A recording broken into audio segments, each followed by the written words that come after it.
El consumo máximo de oxígeno, también conocido como VO2 max o VO2 pico, es un valor que ha llamado muchísimo la atención a deportistas, especialmente deportistas que se dedican a deportes de resistencia pura, como corredores, nadadores, ciclistas, o aquellos deportistas que practican un deporte en el cual la resistencia pues también tiene cierto protagonismo, como por ejemplo el básquet.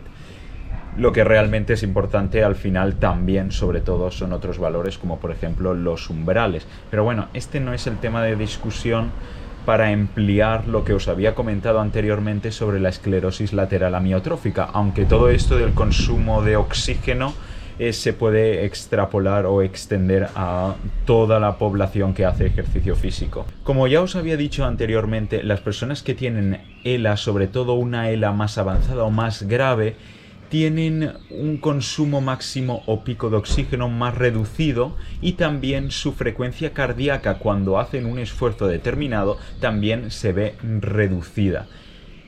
Esto es negativo porque puede tener un impacto directo o indirecto sobre la salud. Por ejemplo, cuando hablamos del consumo máximo o pico de oxígeno, este valor es muy importante porque se ha relacionado en algunos estudios con el riesgo de mortalidad por enfermedades cardiovasculares, cáncer, etc. Y el consumo máximo de oxígeno, al final, detrás de todas esas definiciones, si lo analizamos en profundidad, llegamos a la conclusión de que el consumo máximo de oxígeno está relacionado con tres estructuras o tres sistemas de nuestro organismo muy importantes. Primero, el sistema cardiovascular, todo lo que son corazón y vasos sanguíneos. Después, el sistema respiratorio, véase pulmones, y sobre todo también los alveolos, ¿vale? Esos saquitos pequeñitos en donde se hace el intercambio de CO2, O2, ¿vale? Y el músculo. El músculo es especialmente importante porque es como el final del proceso, y dentro de las células musculares tenemos unos orgánulos muy importantes conocidos como mitocondrias, que todos hemos estudiado en la escuela o en el instituto. Estas mitocondrias, entre otras funciones, lo que nos permiten es obtener energía a través de, por ejemplo, proteínas, pero minoritariamente proteínas, sobre todo hidratos, grasas. También se pueden entrenar, también tienen una salud, y sobre todo en las personas que son inactivas físicamente o que tienen ciertas patologías que dañan a las mitocondrias, esto es un problema. En el caso de las personas que tienen esclerosis lateral amiotrófica, todo va a depender de la gravedad de la enfermedad.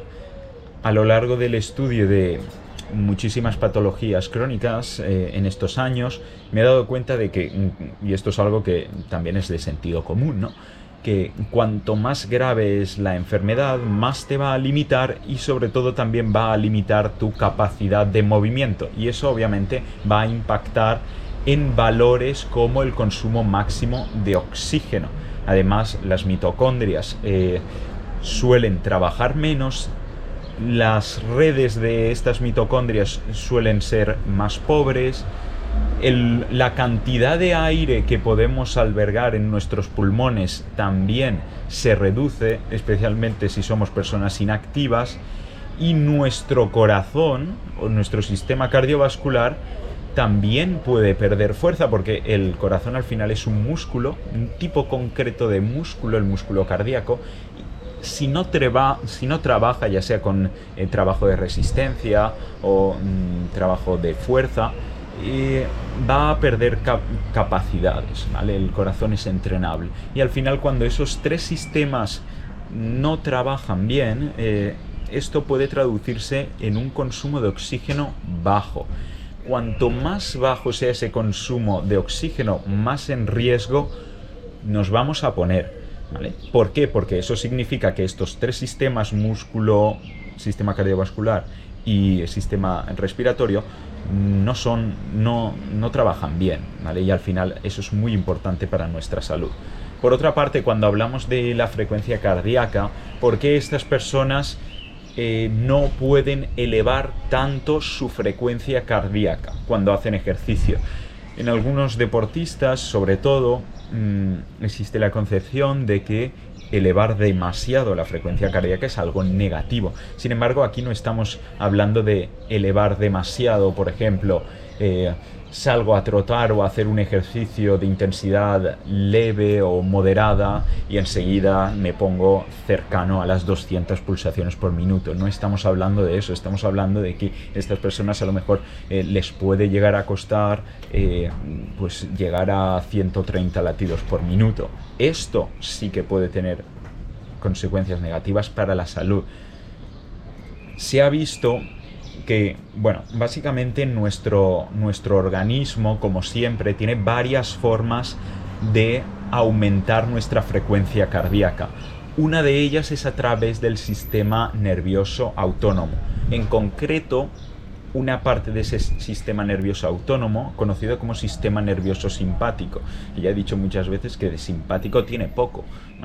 Este sistema nervioso simpático consta de unas neuronas que van directas al corazón y como esas neuronas se activan, el corazón late con más fuerza y también más rápido, y es por eso que aumenta la frecuencia cardíaca, el número de latidos por minuto. Existen otros mecanismos como por ejemplo la liberación de hormonas como la adrenalina o la noradrenalina, que también pueden influir en que la frecuencia cardíaca aumente.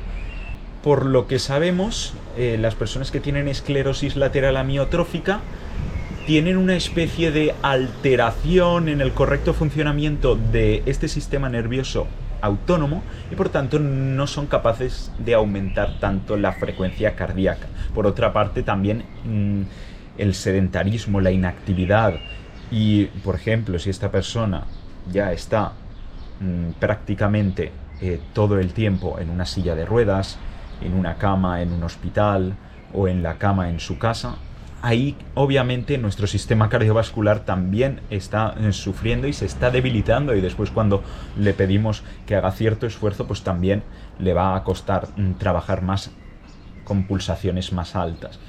Es por eso que el consumo máximo de oxígeno y la frecuencia cardíaca en personas que tienen la esclerosis lateral amiotrófica puede comprometer su salud. Ahora estoy recordando un vídeo muy interesante que hice hace un tiempo sobre píldoras de ejercicio. En ese vídeo, es súper interesante, intentaba responder la pregunta de si algún día podríamos sustituir los beneficios que tiene el ejercicio físico tomando una única pastilla. Entonces, se ha visto, aunque esto es extremadamente experimental y posiblemente no funcione, que en algunos estudios, sobre todo también teniendo en cuenta que esto se ha hecho con ratones y no con humanos, sobre todo con ratones, ¿podrían estas personas tomar algún tipo de pastilla que activara ciertos procesos metabólicos que les ayudasen a mejorar sus mitocondrias o crear nuevas mitocondrias en el músculo con el fin de obtener mejor energía y también favorecer la utilización del oxígeno para obtener energía, obviamente? Quién sabe, no sabemos si algún día esto será posible. Sí que os digo que cuando hacemos ejercicio físico se activan muchísimas moléculas y encima se activan en cascada, ¿vale? Hay vías, hay rutas, muchísimas rutas diferentes. Y esto es muy complicado, pero por supuesto sería una muy buena opción, sobre todo cuando estamos hablando de personas que tienen ELA muy avanzada, y también se busca alargar el pronóstico de estas personas, al menos en cuanto a salud física.